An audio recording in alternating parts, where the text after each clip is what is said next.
आज से करीब 65 ईयर्स पहले रसिया में एक अजीब इंसिडेंट हमें देखने को मिला था, जो आज के दिन भी लोगों को चौंका कर रख देती है। एक बड़ा ही मिस्टीरियस चीज, एक एक्सपीरियंस हाइकर्स की ग्रुप सिविलाइजेशन से सैकड़ों किलोमीटर दूर पहाड़ पर ट्रिप पे जाती हैं, जहाँ की टेम्परेचर ऑल टाइम माइनस में होती है।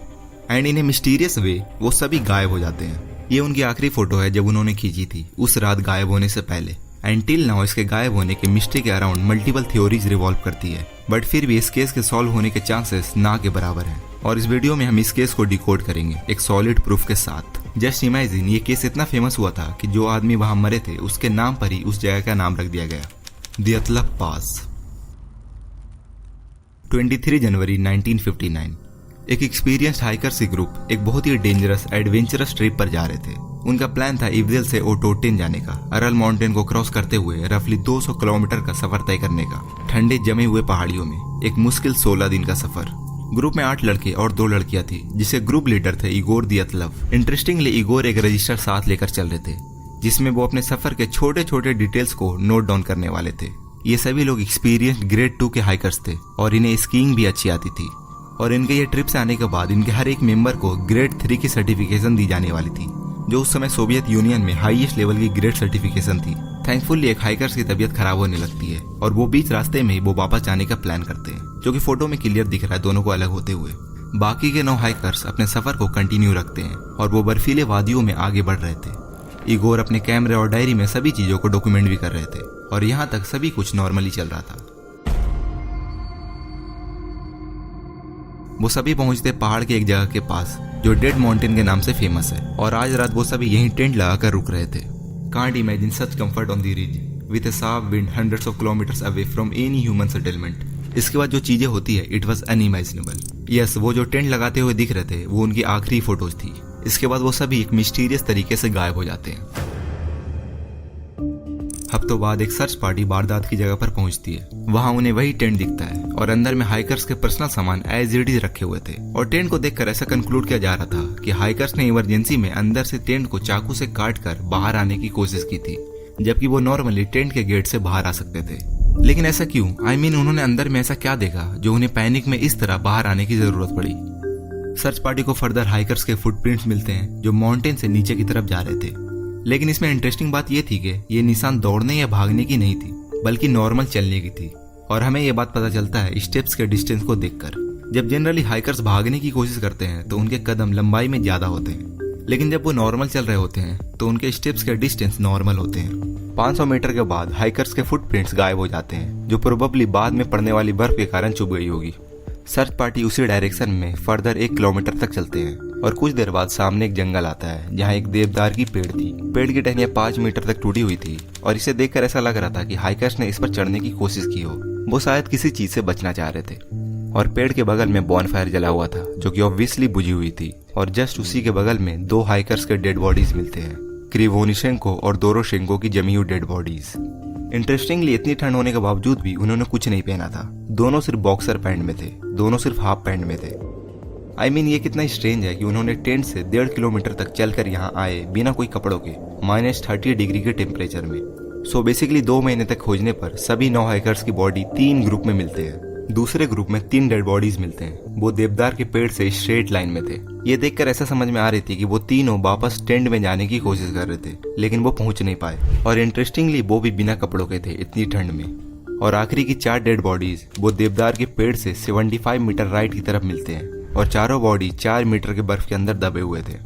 और इसी पॉइंट से ये इन्वेस्टिगेशन और ज्यादा कंफ्यूजिंग भी हो जाती है, क्योंकि 9 हाइकर्स में से 6 हाइकर्स की मौत हाइपोथर्मिया से हुई थी, बेसिकली एक्सट्रीम ठंड के कारण हुई थी। लेकिन बाकी के 3 हाइकर्स की मौत इन्हें गहरी चोट की वजह से हुई थी। दुबिनीना और जोलोतारियव के रिब्स मल्टीपल जगह से टूटे हुए थे और ब्रिग्नॉल के स्कल में मेजर फ्रैक्चर आई थी। और फॉरेंसिक एक्सपर्ट के अकॉर्डिंग ये चोटें इन्हें बॉम्ब के शॉक वेव से आई है। प्लस फर्दर इन्वेस्टिगेशन से ये भी पता चलती है कि जोलोतारियव की दोनों आंखें गायब थी और दुबिनीना की दोनों आंखें गायब तो थी, प्लस उसकी जुबान भी गायब थी। हालांकि इतने सारे सवालों के जवाब न मिलने के बावजूद भी सोवियत यूनियन के लीड इन्वेस्टिगेटर लिव इवानोव इस केस को क्लोज कर देते हैं। वो जनरली कंक्लूड कर रहे थे कि यहाँ कोई क्राइम नहीं हुई है, बिकॉज हाइकर्स के सारे वैल्यूएबल्स तो टेंट के अंदर ही थे। लेकिन आखिर में सवाल यही आता है कि इन लोगों के साथ 1 फरवरी के रात को क्या हुआ था। So now let's come to the explanations. So इस इंसिडेंट को दर्जनों थ्योरीज एक्सप्लेन करने की कोशिश करती है कि उस रात को एक्चुअली में हुआ क्या था। लाइक सोवियत यूनियन गवर्नमेंट ने सभी को मार दिया, एलियंस एंड यूएफओज का हाइकर्स के मरने में हाथ है, और यति का इसमें पैर है, and dozens of theories like it. लेकिन ज्यादातर थ्योरीज में सब्सटेंशियल एविडेंस की कमी नजर आती है। लेकिन इसमें दो पार्टिकुलर थ्योरी है जो इस चीज को एक्यूरेटली रिप्रेजेंट करती है और इस केस के दो मोस्ट इंपॉर्टेंट सवालों का जवाब देती है। पहला की क्या वजह हो सकती है जो 3 हाइकर्स को सीवियर इंटरनल इंजरी आई, और दूसरी की आखिर क्या चीज थी जिससे हाइकर्स मजबूर हो गए उन्हें टेंट से बाहर इस तरह से आना पड़ा। हाइकर्स ने टेंट के अंदर से क्या देखा जिससे वो पैनिक हो गए और वो टेंट के दरवाजे को छोड़कर वो चाकू से टेंट को काटते हैं और बाहर आते हैं, और किसी तरह उन्हें टेंट से बाहर आते ही वो इमरजेंसी भी खत्म हो जाती है और वो जस्ट बॉक्सर पैंट में इतनी ठंड में रिलैक्स होकर बर्फ में चलने लगते हैं। तो पहली थ्योरी आती है कैटावेटिक विंड की। तो रिचर्ड होमग्रेन एक स्वीडिश आर्कियोलॉजिस्ट थे जो 2019 में एक एक्सपेडिशन पर जाते हैं वही दियतलब पास की जगह पर उस हादसे को बारीकी से समझने के लिए। इस ग्रुप के पास एक डिफरेंट एक्सप्लेनेशन थी इन सभी चीजों को लेकर। वो सभी यहाँ आकर एग्जैक्टली उसी तरह टेंट लगाकर रह रहे थे जैसे दियतलब ग्रुप ने टेंट लगाया था उसी महीने में उसी रात को, ताकि वो इस सिचुएशन को बेहतर समझ सके। और वहाँ के वो सीवियर वेदर एक्सपीरियंस करने के बाद वो इस कंक्लूजन पर आते हैं और कैटावेटिक विंड के थ्योरी को प्रॉपर एक्सप्लेन करते हैं। In my view, the katabatic scenario is the only theory that would explain all the steps. Basically katabatic wind एक पावरफुल फॉलिंग विंड होती है जो माउंटेन स्लोप से नीचे की तरफ गिरती है और ग्रेविटी के फोर्स की वजह से इसकी स्पीड कहीं ज्यादा बढ़ जाती है और ये विंड सेकंड में हरिकेन जैसा कंडीशन क्रिएट करती है बिना कोई वार्निंग के। अगर ये सिनेरियो दियतलब हाइकर को हिट किया होगा तो टेंट फटने के रिस्क पे होगा या फिर उड़ने का डर होगा और सभी हाइकर्स जल्दी से बाहर आने के लिए टेंट को अंदर से काटे होंगे। एंड एज आई सेड बाहर की टेम्परेचर -30 डिग्री थी, देन इसकी वजह से इनके सारे इक्विपमेंट और कपड़े वगैरह फ्रीज हो गए होंगे। इसके बाद सभी धीरे धीरे नए गर्म जगह की तलाश में निकल जाते हैं और नीचे जंगल की तरफ आगे बढ़ते हैं। हालांकि किसी को भी इससे सीरियस इंजरी नहीं आई थी। 1500 मीटर चलने के बाद सभी देवदार के पेड़ के पास पहुंचते हैं जहाँ इन सभी को लकड़ियां मिल जाती है और सभी मिलकर बॉनफायर जलाते हैं गर्म रहने के लिए।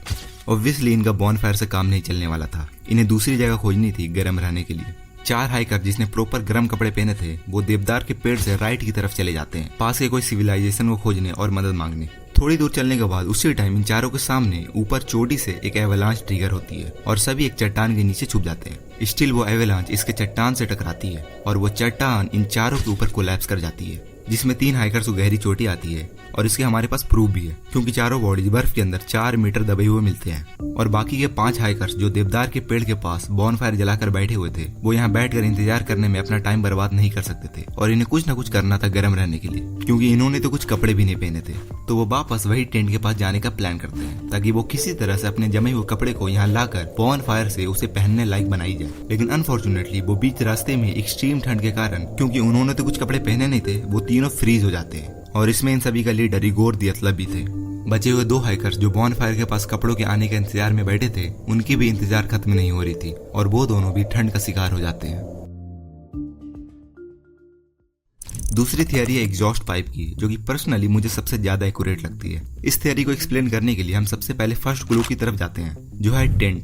हाइकर्स ने एक रात पहले टेंट का फोटो लिया था जिसमें टेंट से एग्जॉस्ट पाइप निकलते हुए क्लियर दिख रही है। हादसे वाली रात को इगोर दियतलब ने टेंट के अंदर एक चूल्हा भी बनाया था खुद से और उन्होंने अंदर में खाना भी बनाना शुरू किया था और इसके प्रूफ भी हमारे पास है क्योंकि सर्च पार्टी को टेंट के अंदर पका हुआ खाना भी मिलता है और इससे यही कंक्लूड किया जाता है कि एग्जॉस्ट पाइप अपना काम करना बंद कर दिया होगा और इसकी वजह से पूरे टेंट के अंदर धुआं भर जाता है। अंदर हाइकर्स के सांसें फूलने लगती है और वो इमरजेंसी में टेंट के बाहर आने के लिए वो टेंट को अंदर से काट देते हैं। और ये थियरी को प्रूव करने के लिए हमारे पास एविडेंस भी एग्जिस्ट करती है क्योंकि सर्च पार्टी को हाइकर के बॉडी पर जलने के निशान भी मिलते हैं। पता है इस इंसिडेंट की यही प्रॉब्लम भी है क्योंकि यहाँ हर चीज को प्रूव करने के लिए कुछ न कुछ है।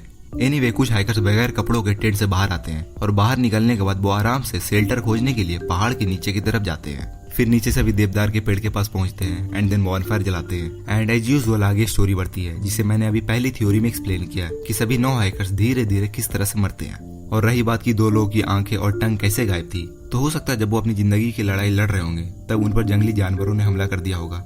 हालांकि फिर भी इस एरिया में जंगली जानवर नहीं पाए जाते। ये पूरा सुनसान एरिया है जहाँ न ही इंसान है न ही जानवर और यहाँ एवेलांच भी नहीं आती है। सो दोनों थियोरी एक कंपेलिंग रीजन देते हैं कि दियतलब ग्रुप ने टेंट को क्यों छोड़ा और वो तीनों को मिस्टीरियस इंजरी आई कैसे। इसके दर्जनों थ्योरी में कैटावेटिक विंड और एग्जॉस्ट पाइप की 2 ही ऐसी थ्योरी है जो सुनने में सबसे ज्यादा रियलिस्टिक लगती है, लेकिन स्टिल इसमें बहुत सारे अनसर्टेनिटी है, क्रॉसओवर्स है, इसके एक्सप्लेनेशन में मल्टीपल जगह फॉल्ट्स है और बहुत सारे सवाल भी पैदा करती है। वेल लॉन्ग स्टोरी शॉर्ट, इस केस को एक्सप्लेन कर पाना बेहद मुश्किल है। इस केस के कोई भी प्रॉपर और सॉलिड एक्सप्लेनेशन है ही नहीं। अलग अलग थ्योरीज हमें अलग अलग सिचुएशन को सोचने पर मजबूर करती है कि आखिर ये लोग मरे कैसे, और शायद इसके बारे में हमें कभी पता भी नहीं चल पाएगा। इस हादसे को बीते हुए 65 साल गुजर चुके, 10 लोगों के ग्रुप में 9 लोग मर चुके और एक पर्सन यूरी यूडिन जो एक्सपेडिशन के बीच में ही वापस लौट आए थे, बीमार होने के कारण उनकी नेचुरल मौत होती है 76 ईयर्स की एज में 2013 में।